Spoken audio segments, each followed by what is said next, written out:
Hello friend, আশা করি তোমরা সকলে ভালো আছো। তোমরা অনেকেই জানতে চেয়েছো যে নেট সেট পরীক্ষার জন্য ইতিহাসে ভালো বই কী হবে।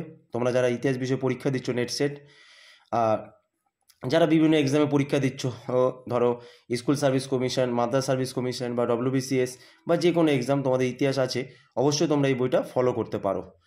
আর তোমাদের প্রথমে বলে রাখি, আমি ইতিহাসে নেট সেট কোয়ালিফাই আছি। তাহলে দেখো, এই বইটা রিভিউ সম্পূর্ণ তোমাদের বিস্তারিত রিভিউ দেখাবো। তোমাদের যদি ভালো লাগে বইটা, তাহলে তোমরা অবশ্যই কিনতে পারো। তাহলে দেখো, প্রাচীন ভারত, এই বইটার লেখক হলেন সৌরভ কুমার চৌবে। যে বইটা হিন্দি ভার্সনের বই, অরিজিনাল বইটা এতটাই জনপ্রিয়, ভারতবর্ষের বিভিন্ন রাজ্যের ছেলেমেয়েগুলো ইউজ করে। তাহলে দেখো, এই বইটার বাংলা অনুবাদ বেরিয়েছে। যাদের ল্যাঙ্গুয়েজ জন্য পড়তে অসুবিধা, তাদের আর কোনো অসুবিধা নেই।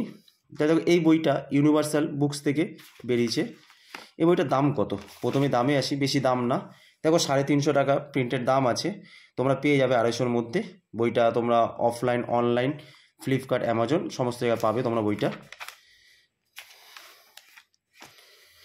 দেখো, বইটার সূচিপত্র প্রথমে দেখো আছে অধ্যায় 1 থেকে প্রাচীন ভারতের ইতিহাসের উৎস থেকে শুরু করে প্রস্তর যুগ, সিন্ধু সভ্যতা, তাম্রপ্রস্তর সংস্কৃতি, বৈদিক সভ্যতা, ধর্মশাস্ত্র আন্দোলন, বৌদ্ধ যুগের গুরুত্ব, মহাজনপদ যুগ, সূত্র যুগ, সঙ্গম যুগ, মৌর্য বংশ, মৌর্যোত্তর যুগ, গুপ্ত বংশ, গুপ্তোত্তর যুগ, রাজপুত বংশ, পল্লব বংশ, চালুক্য, চোল সাম্রাজ্য। তাহলে বুঝতে পারছো দেখো কতটা বিস্তারিতভাবে প্রাচীন ভারতের ইতিহাস। দেখো, এতটা পেজ আছে, 400 পেজের, 400টার মতো পেজের কাছাকাছি। তারপরে পরিশিষ্ট কিছু আছে প্রাচীন ভারতের উপর, যেমন চিত্রকলা, বন স্থাপত্য, মিতমতি শিল্প, শিক্ষা প্রতিষ্ঠান, গণরাজ্য, মহিলাদের স্থান, দাসপ্রথা, লিপি, হিস্টোগ্রাফি। তাহলে অনেক পেজ আছে বইটার, সেই তুলনায় দামটা অনেকটাই কম। দেখো, এখানে অধ্যায় 1-এ প্রাচীন ভারতের ইতিহাসের উৎসের উপরে প্রথম চ্যাপ্টার, যেটা দেখো ভারতের নামকরণ। আছে। তারপরে দেখো বৃহত্তর ভারত আছে। তারপরে দেখো উপনিষদ, বেদাঙ্গ, রামায়ণ, মহাভারত। তারপরে দেখো পুরাণ। দেখো, এবার পুরাণগুলো কোথায় সৃষ্টি হয়েছে সেই স্থানগুলো দেওয়া আছে। তারপরে ধর্মসূত্র। তোমরা দেখে বুঝতে পারছো কতটা বিস্তারিত তথ্য। আর এই বইটা তোমাদের বলে রাখি, এটা টেক্সট বুক না, এটা তো তোমরা বুঝতে পারছো এটা একটা রেফারেন্স বুক। কিন্তু এই বইটা হলো বিভিন্ন বইয়ের মিশ্রিত অনেক তথ্য আছে, অনেক বইগুলো মিশ্রিত করে একটা নোটস ভিত্তিক বই। এই বইটা পড়লে তোমাদের নোটস বানাতে হবে না, অনেকটা নোটস না বানানো একটা তোমাদের উপকার আছে, কারণ এইটা থেকে অনেক তথ্য তোমরা পেয়ে যাচ্ছ। তাহলে দেখো আরও পেজগুলো দেখো, মিতাক্ষরা, দাইভাগ, বৌদ্ধগ্রন্থ,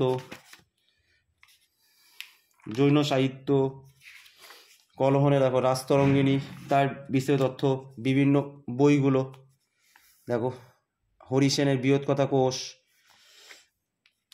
বিলোহনের দেখো কতগুলো বই, যেমন আমরা জানি বিক্রমাঙ্কদেব চরিত, অনেকেই এটা জানা। দেখো আরও বইগুলো আছে, এরকম বিভিন্ন বইগুলো, নাট্যশাস্ত্র, তারপরে দেখো ভারতীয় সঙ্গীত, তারপরে বিদেশি যাত্রীদের বিবরণ, হিউয়েন সাং, ইৎসিং, মুসলিম লেখক ইবন কুরদুব, সুলেমান আল মাসুদি। দেখো, এখানে আবার আছে প্রাচ্যবাদী কনসেপ্ট কি, পাশ্চাত্যবাদী, তারও আছে। দেখো, বিভিন্ন ঐতিহাসিকের সম্বন্ধে, তারও সম্বন্ধে কিছু আছে, আর.সি. মজুমদার, হেমচন্দ্র রায়, অন্যান্য ঐতিহাসিক, রামচরণ শর্মার গ্রন্থ নাম, রমিলা থাপ্পার, এইসব বইয়ের নামগুলো পরীক্ষা প্রচুর আসে, এইসব হিস্ট্রিয়ানদের বইয়ের নামগুলো দেখো। তারপরে এশিয়াটিক সোসাইটি, তারপরে দেখো তার উপরে উইলিয়াম জোন্সের উপর চার্লস উইলকিন্স, তারপরে প্রত্নতত্ত্ব। তারপরে এই ভারতীয় প্রত্নতত্ত্বে যেমন বিভিন্ন কাল বলা, যেমন কার্নিংহাম যুগ, তার উপরে দেখো বিস্তারিত। তারপরে মার্শাল আমলে এসে মার্টিমার হুইলার, দেখতে পাচ্ছ মার্টিমার হুইলারের উপরে তথ্যগুলো। তারপরে গুরুত্বপূর্ণ শিলালিপি দেখতে পাচ্ছ, বোগাজকয় শিলালিপি, যেমন এখানে 4টা দেবতার নাম মেনশন করা আছে। তারপর দেখো গরুর স্তম্ভলিপি, রাবাতক শিলালিপি, দ্বিতীয় পুলকোশী আয়ল শিলালিপি। তারপরে দেখো মুদ্রা, অনেকটা বিস্তারিত আছে মুদ্রার ইতিহাস দেখো, মুদ্রা সম্পর্কিত। তারপরে বিভিন্ন দেখো অব্দগুলো আছে সালের, বঙ্গাব্দ, গুপ্তাব্দ, শকাব্দ। তারপরে শেষে আরেকটা ভালো দিক আছে যে প্রতিটা চ্যাপ্টারের শেষে প্রশ্নগুলো দেওয়া আছে, যেগুলো তোমরা প্র্যাকটিস করতে হবে, ভালো ভালো প্রশ্ন আছে। আর প্রতিটা পেজে উত্তর দেওয়া আছে শেষে, যেমন প্রথম উপরে দেখো 115টা প্রশ্ন আছে। তারপরে দেখো অধ্যায় 2-তে প্রস্তর যুগ আছে, স্টোন এজ।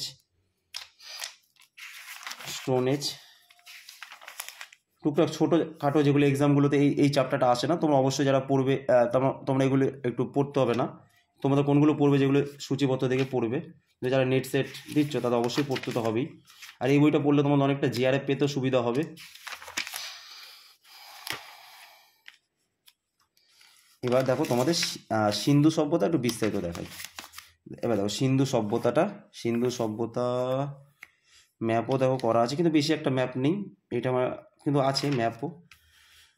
তারপর সভ্যতার বিস্তার দেখো, হরিয়ানা কোন কোন সাইট, পাঞ্জাবে কোন কোন সাইট, তারপর সমস্ত সাইটে সানুলি। আবার এখানে কিছু দেখো গুরুত্বপূর্ণ তথ্য হিসেবে আছে, গন্ডারের হারে প্রমাণ পাওয়া গেছে দেখো আমরি থেকে, যেমন গন্ডারের চিত্রাঙ্কন পাওয়া গেছে যেমন শত্রুগাই থেকে, সেরকমই আরও অনেক জায়গাতে অনেক কিছু পাওয়া গেছে, যেমন চাষ করা খেতে প্রমাণ পাওয়া গেছে যেমন কালীগঙ্গান ও শত্রুগাই থেকে, অগ্নিকুণ্ডের প্রমাণ কোথায় পাওয়া গেছে, যুগ্ম কবর কোথায় পাওয়া গেছে, এরকম গুরুত্বপূর্ণ। তারপরে দেখো একটা কেন্দ্রের কিভাবে দেখো বিস্তারিত আছে, দেখো সব রাখার জন্য কাঠের বাক্স যেটা দেবদারু কাঠের দ্বারা নির্মিত, দেখো এরকম অনেক কিছু। দেখো একটা রোগের সাক্ষ্যও পাওয়া যায় এরম হরপ্পা, তার উপর দেখো মহেঞ্জোদারোর উপরে দেখো কত কিছু যা যা পাওয়া যায়, কি কি বলা হয় দেখো উপনাম। তাহলে বুঝতে পারছো বইটা কতটা ফ্যাক্ট আছে, অনেক ফ্যাক্ট আছে। কালীবঙ্গান দেখো, কালীবঙ্গানের উপর চানুন্দারো, লোথাল, রাখিগড়ি, একটু ভুল আছে, 1-2% ভুল আছে। যেমন দেখো এটা সরস্বতী নদী এর তীরে হরিয়ানার হিসার জেলা, এটা জিন্দ আছে, এরকম 2-1টা খুবই সামান্য ভুল আছে, সেরকম কিছু না, অসুবিধা হবে না। আর আরেকটা অসুবিধা আছে দেখো, ভাষার ক্ষেত্রে দেবে কোনো বাংলাগুলো অনেক জায়গায় বুঝতে হবে, কারণ এটা একটা অনুবাদ বই তো, কিন্তু সেটা একটা পড়ার ক্ষেত্রে খুব একটা অসুবিধা হবে না, কিছু জায়গায় হবে।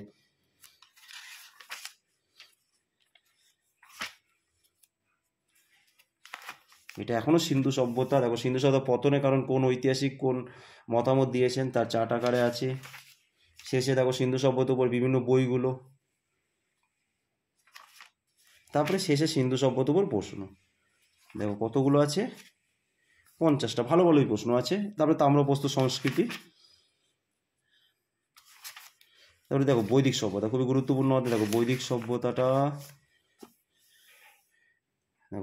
সভ্যতা কি সুন্দর, দেখো পুরুষ সূক্ত, সব সূক্তগুলো দেখো কোন মণ্ডলে কি আছে, দেখো পরপর করে করা আছে কোন মণ্ডলে কি আছে। তারপর ব্রাহ্মণ গ্রন্থগুলো ডিটেলস দেখো, সামবেদের ডিটেলস, তারপর অথর্বেদ দেখো, অথর্বেদ আর অনেক কিছু আছে, সেগুলো আছে সমস্ত কিছু। দেখো অথর্বেদ দেখো যেমন পরীক্ষিতের কথা বলা হয়, মগধের কথা, অনেক কিছু দেখো এইসব সমস্ত কিছু আছে। তারপরে এগুলো ঋগ্বেদে রাজনীতি, সমাজ, অর্থ, ধর্ম সমস্ত দেখতে পাচ্ছ। দাসপ্রথা, নিয়োগ প্রথা এগুলি কি, পরবর্তী বৈদিক যুগের উপরে আর্থিক যেমন কীরকম, সমাজ দেখো। তারপর পরবর্তী বৈদিক জীবন দেখো অনেকগুলো যজ্ঞ আছে, দেখো তার সমস্ত যজ্ঞ যেরকম দেখো খুব সুন্দরভাবে ব্যাখ্যা আছে। দেখো যজ্ঞগুলো দেখো 3টা রকম ঋণ হয়, 3টা ঋণ, যেমন দেব ঋণ, ঋষি ঋণ, পিতৃ ঋণ, এই ঋণগুলো কি।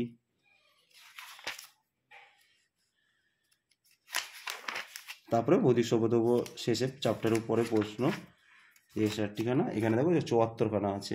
তারপরে ধর্ম সংস্কার আন্দোলন যেমন সবচেয়ে জনপ্রিয়, যেমন বৌদ্ধ ধর্ম আর জৈন ধর্মটা সবচেয়ে গুরুত্বপূর্ণ। যেমন দেখো মাঙ্গলিক গোশালা যেমন আজীবিক ধর্ম তারও আছে। তারপরে জৈন ধর্ম দেখো, পার্শ্বনাথ, মহাবীর স্বামী দেখো, মহাবীর স্বামীর দেখো প্রথম বর্ষাবাস, এগুলো দেখো কি সুন্দরভাবে ছোট ছোট করে আছে, অনেক কিছু মহাবীর স্বামীর সম্বন্ধে, মহাবীরের সম্বন্ধে। তারপরে দেখো জৈন তীর্থঙ্করের যে প্রতীকগুলো, জৈন ধর্মের মতবাদ, জৈন ধর্মের প্রসারটা দেখো কীভাবে কোথায় প্রসার হচ্ছে জৈন ধর্ম সমস্ত আছে। জৈন সংঘ, শ্বেতাম্বর দিগম্বরের মধ্যে পার্থক্য। এবার আছে দেখো বৌদ্ধ ধর্ম, দেখো পুরো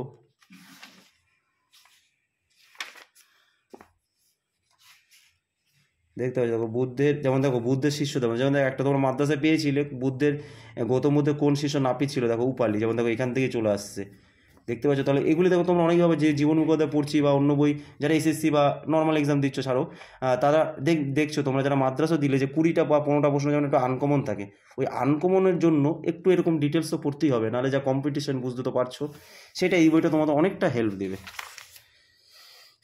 তোমাদের অবশ্যই জিআরএফ পেতে সুবিধা দেবে এই বইটা। তারপরে হীনযান, মহাযান যেমন বৌদ্ধ ধর্মের উপরে দেখো। তারপরে বোধিসত্ত্ব যেগুলো দেখো, ধ্যানী বুদ্ধ, তারপর দেখো আরও কিছু ধর্ম আছে, এই শৈব ধর্ম এগুলো আবার WBCS বা অন্য এক্সামগুলোতে আসে না, কিন্তু নেট সেটে আসে, তোমরা সেগুলো বাদ দিয়ে দেবে। দেখো এখানে হচ্ছে শৈব ধর্ম, যেগুলো দেখো এই ধর্মটা কিন্তু থেকে আজকাল আবার নেটে একটা ট্রেন্ড, অনেক প্রশ্ন কিন্তু এখান থেকে আসে। দেখো শৈব ধর্ম সমস্ত কিছু দেখো। আবার বৈষ্ণব ধর্ম, সূর্য পূজা, বিষ্ণুর 10টা অবতার, দেখো 10টা অবতারের ডিটেলস আছে। এই ধর্মতে কিন্তু আজকাল নেটে প্রচুর আসে ইতিহাসে। তারপর দেখো শেষের প্রশ্ন, দেখো কতগুলো, এখানে আবার দেখো 128টা আছে ধর্ম সংস্কার আন্দোলনে।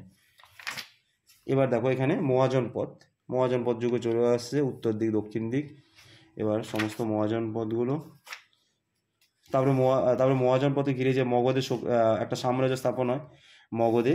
প্রথম হর্ষঙ্ক বংশ, দেখো তার বিম্বিসার, অজাতশত্রু, অশোক, শিশুনাগ, নন্দ।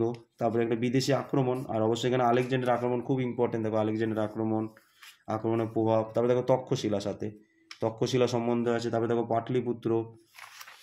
তারপরে প্রশ্ন আছে এই যে সূত্রযুগ, যেমন এটাকে ধরা হয় 600 খ্রিস্টপূর্বাব্দ থেকে 300 খ্রিস্টপূর্বাব্দ পর্যন্ত, সেই সময়কার এই সূত্রযুগটা কি তোমরা এটা দেখলে বুঝতে পারবে।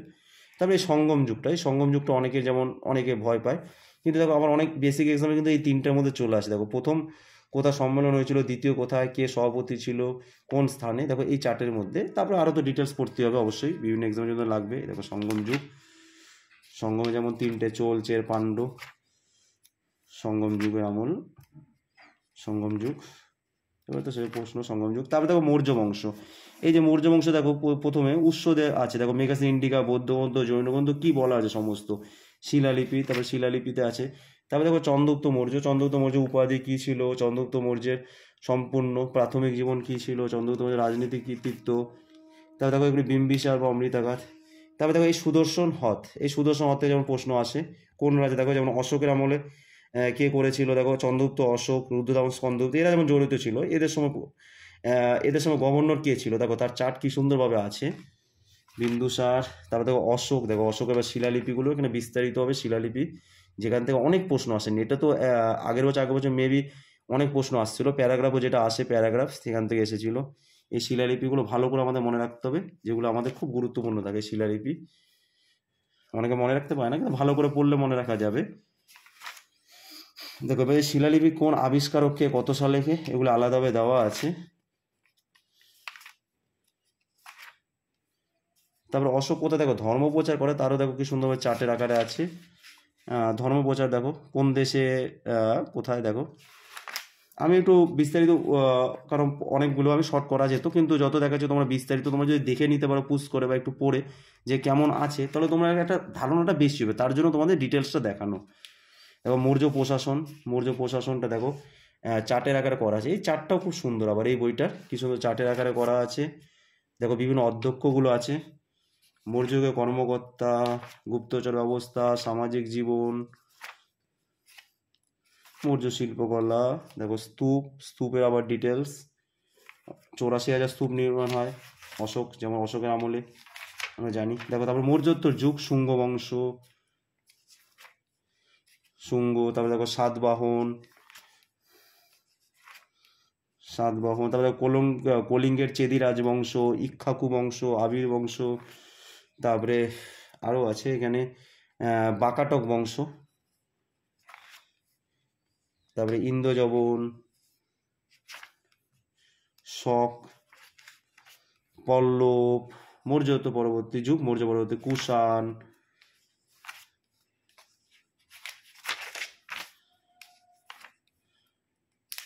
মথুরা শিল্প। এরপরে আছে, এবার দেখো মৌর্যোত্তর যুগের প্রশ্ন বিভিন্নগুলো, মৌর্যোত্তর যুগে। এবার দেখো গুপ্ত বংশ, দেখো পুরো শাসকের তাদের পত্নীর নাম দেখো চার্টের আকারে দেওয়া আছে, তাদের সন্তানকে। এবার এরকম উৎপত্তি, ফার্স্টে দেখো উৎপত্তি সম্পর্কে আছে। তারপর দেখো শ্রীগুপ্ত, প্রথম চন্দ্রগুপ্ত, এরকম করে পরপর করে দেখো সুন্দরভাবে করা আছে। তারপর দেখো পুরো এক প্রশস্তি, তারও একটা সুন্দরভাবে চার্টের আকারে আছে। তারপরে এই বিভিন্ন দিকে সমুদ্র কাদের পরাজিত করেন, রাজ্য কি, তাদের বর্তমান অবস্থান কি, সেটাও চার্টের আকারে। সমুদ্র দেখো বিভিন্ন রাজ্য, আটবিক রাজ্য, তারপরে উত্তর দিকের রাজ্য, দক্ষিণ দিকের, যেগুলো জয় করেন।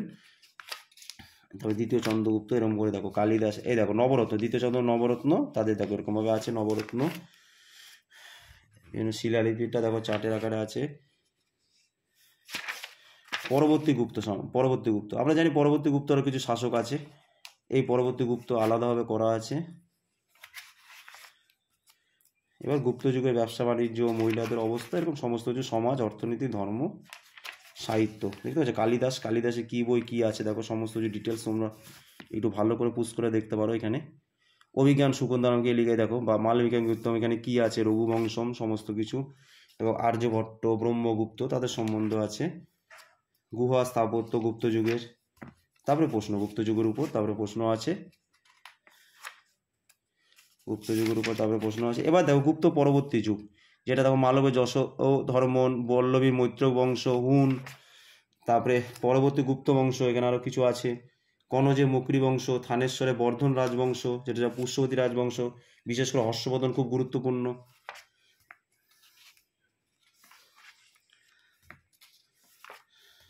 তারপরে দেখো রাষ্ট্রকূট বংশ, অন্যান্য রাজপুত বংশ, এখানে পাল বংশ, অন্যান্য রাজপুত বংশ, মালবের পারমার বংশ, সেন রাজবংশ, সমস্ত কিছু সমস্ত বংশই আছে। এই জায়গাগুলো অনেকেরই বুঝতে অসুবিধা হয়, এই জায়গাগুলো অনেকেরই দুর্বল, এই জায়গাগুলো তোমরা এখান থেকে পড়ে অনেক তথ্যগুলো তোমরা এখানে আয়ত্ত করতে পারো। দেখো চালুক্য বংশ,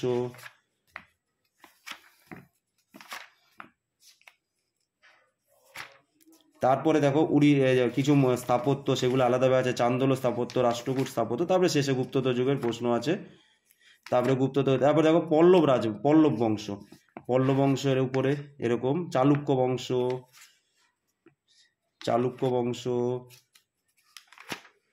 তারপরে চোল সাম্রাজ্য, চোল প্রশাসন, তারপরে শেষে পল্লব চালুক্য চোল প্রশ্ন।